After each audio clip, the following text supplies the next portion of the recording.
UFC 311 just ended. Islam versus last minute change. Islam versus Moicano was the main event for the evening. Um, Arman Sarukian unfortunately came down with a back injury during the weight cut, so 24-hour notice. Moicano had to, get in there and step in. Unfortunate for Dariush, who was kind of just left out to dry, but it is what it is. It's a fight game, so uh, you know Anyways, we're going to go from the bottom of the card. We're going to end with the main event. Going to go over my predictions and then what the results were. So let's see. Ulanbekov versus Carpenter. So I thought that Ulanbekov was going to take the fight by a finish or a sub. It did go to the decision, but it was exactly what I thought Ulanbekov would do. Lands his strikes, lands his kicks, controlling them on the ground. Carpenter had a little bit of success in the second round, but he was just a little bit too skilled and too rangy for Ulanbekov was for Carpenter. So decision went to him. Great win for Ulanbekov. Actually, nice little fun fight to start off the night.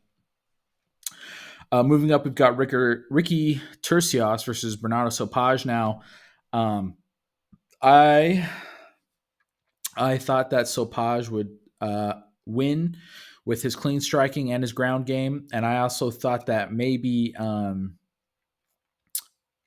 No, I didn't say that. Never mind. Yeah, I thought he would win with his clean striking and ground game. So Sopaj executed the game plan really well, even with the pace that Turcios was pushing. And like credit to Ricky Turcios because man has some good cardio because that pace he was pushing for 3 rounds was insane. And he didn't even really start to slow down even after getting hurt in the 3rd round, which was crazy, So Sopaj just had the better striking, was able to land more, and I think that. Eventually led for him to be able to knock down Turcios in the 3rd. Great win for Sopai. Awesome fight. And credit to Ricky Turcios, never gave up, always come forward, just a grueling, kind of pressure fighter, very, very cool to watch. Now, moving up, we've got Rinya Nakamura versus Muin Gafurov. Now, it's a prelim, so I guess it doesn't really matter as much. But man, this is just one of those fights where it's like, man, I don't like being a fan of the sport sometimes because you have Nakamura, super credentialed wrestler. His last fight, controlling his opponent on the ground for 3 rounds. And Muin Gafurov, his last fight against a far older fighter who was able to control him for about 2.5 or 1.5 rounds on the ground. In his last fight, and Nakamura does no takedowns and just lets himself get punched in the face and rocked.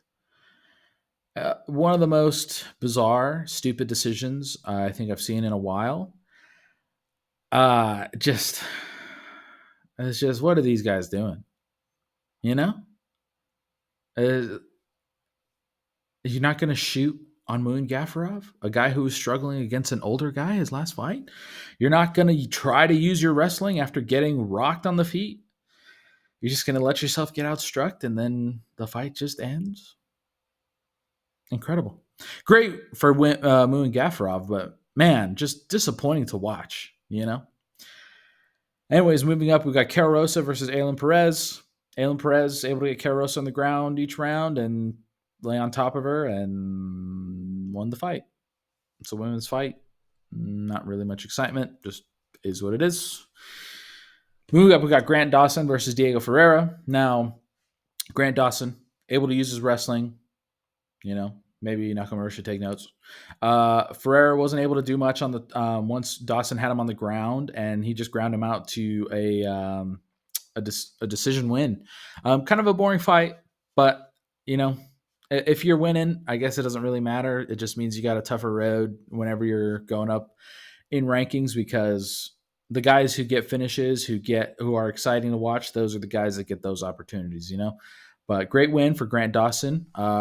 Love to see more. I think he called out Beneil Dariush since Dariush didn't have a fight for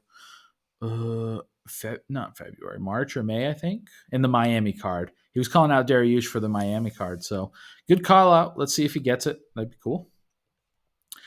Moving up, Zach Reese versus Azamat Bekoev. Now, I said it was a 50-50 fight.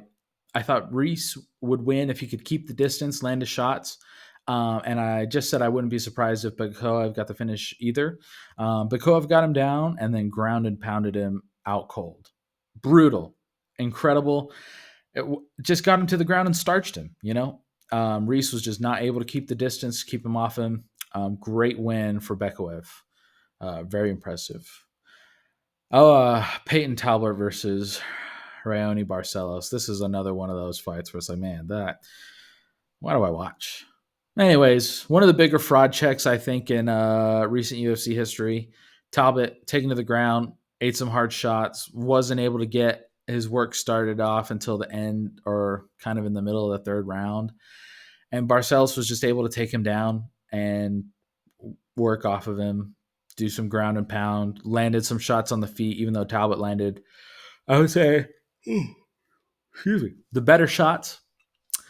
But yeah, Talbot really needs to work on that takedown defense because Barcelos was just abusing it all night. And Barcelos was like 37. You shouldn't be getting outworked by a 37-year-old, especially not in the lighter divisions. Great win for Barcelos. Terrible fraud check for Peyton Talbot. Hopefully he works on his game, comes back a little bit better. Moving up, we got Bogdan Guskov versus Billy Elikana. Now, I thought Guskov was going to catch him and potentially stop him, and he did. Great opening, though, for Elikana. Got Bogdan to the ground, had him on some dangerous positions, had his back for a little bit, had him in a body triangle. But Guskov was eventually able to reverse it and land some work of his own. And in the second round, Elikana just seemed to gas hard, which I guess he's coming in short notice, up a weight class. So gassed really hard, ended up getting subbed in the second round. Great win for Guskov. Good showing for Elikana. Not terrible.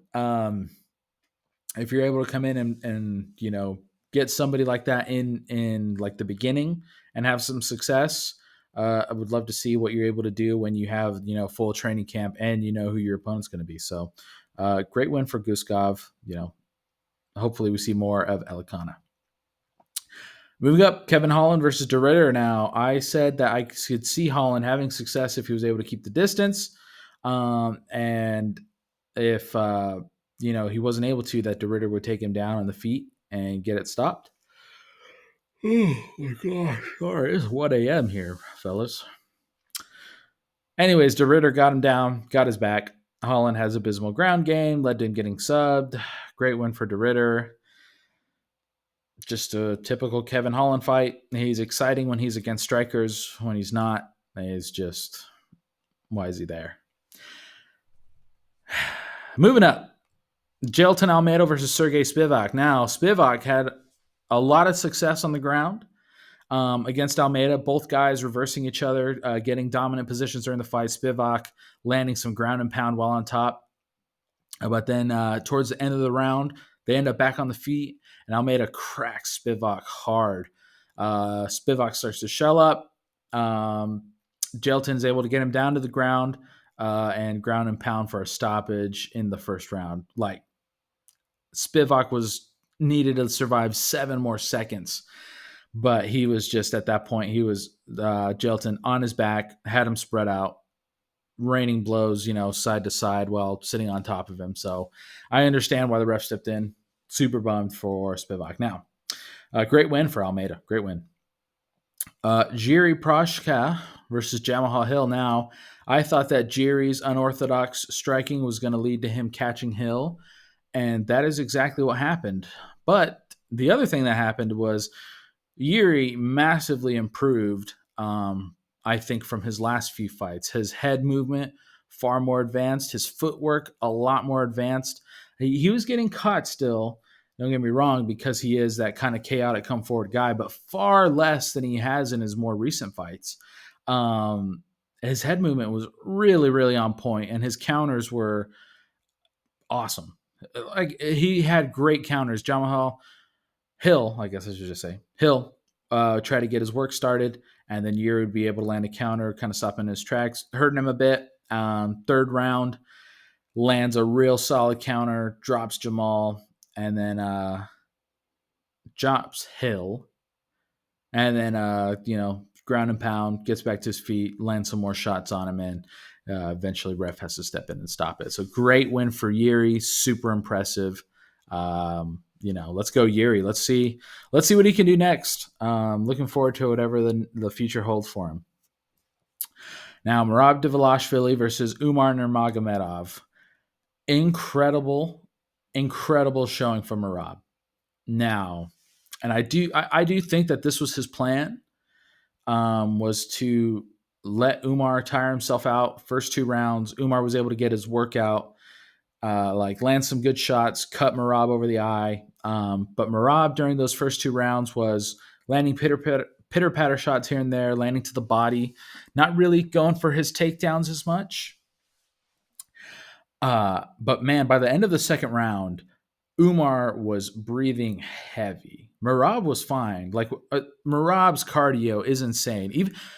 Even if he's on, I'm sure he's on something, EPO, some sort of performance enhancing drug. But whatever it is that he's on has just it's just so beneficial to him. His body just takes such a great benefit from it because like anything, your body's each person is gonna get something different out of whatever they're taking. You can be taking steroids and not even get not even get that much of a benefit from it, and then some guys take it and they get jacked, insane strength. Merab, whatever he's taking for his cardio is just perfectly melded for him because my God, that pace that he can put on is insane. So second round, Umar is starting to breathe heavy. Merab starts landing his shots more to the body, some to the head. He's landing during the break in the clinch. He's starting to get his takedowns. He is styling and stunting on Merab. And after each round went, Umar is looking more and more fatigued, and Merab is still looking relatively fresh. He looks like he's still got energy.